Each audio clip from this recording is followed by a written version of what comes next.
ഈ ജനവാസ കേന്ദ്രങ്ങളിൽ ഈ ആനകളെ മേയാൻ വിടുകയാണ് ഇവിടുത്തെ ഫോറസ്റ്റ് ഡിപ്പാർട്ട്മെൻറ്റ്. ആളുകളെ ചവിട്ടിക്കൊന്നാൽ അപ്പം കൊടുക്കാൻ വേണ്ടി കേന്ദ്ര ഗവൺമെൻറ് നൽകിയ 5 ലക്ഷം ഉണ്ട്, അതിന് ചെക്ക് എഴുതി വെച്ചിരിക്കുകയാണ്. അപ്പം ഈ ഒരു അവസ്ഥ ഇവിടെ തുടരാൻ അനുവദിച്ചാൽ, ഇപ്പോൾ നിങ്ങൾക്കറിയാം, ഇതിപ്പോൾ മലയല്ല, പൂർണ്ണമായിട്ട് മനുഷ്യർ ജീവിക്കുന്ന, പതിറ്റാണ്ടുകളായി ജീവിക്കുന്ന പ്രദേശമാണ്. അപ്പോൾ ഇതിനെ ഈ രീതിയിൽ, അതുകൊണ്ടാണ് 1972 വന്യമൃഗ സംരക്ഷണ നിയമത്തിൽ മാറ്റം വരുത്തണമെന്ന് പറയുന്നത്. അത് മാറ്റം വരുത്താതെ ഒരു മാർഗവുമില്ല. ഇനിയിപ്പോൾ എന്താ ചെയ്യുക? ഉദ്യോഗസ്ഥന്മാരൊക്കെ എത്തി, എല്ലാ ട്രൗസർ ഇട്ട ഓഫീസർമാരും ട്രൗസർ ഇടാത്ത ഓഫീസർമാരും ഇവിടെ വന്ന് നിൽക്കുകയാണ്. ഇനിയിപ്പോൾ അത് ഒരു JCB കൊണ്ടുവരും, ഇത് കയറും, ആനയെ കയറ്റിവിടും.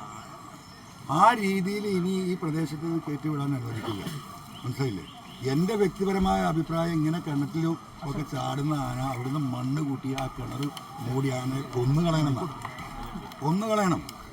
വിദേശ രാജ്യങ്ങളിലൊക്കെ വെടിവെച്ച് കൊല്ലേണ്ടതിനെ വെടിവെച്ച് കൊല്ലണം. മനുഷ്യർക്ക് ഇവിടെ ജീവിക്കണ്ടേ?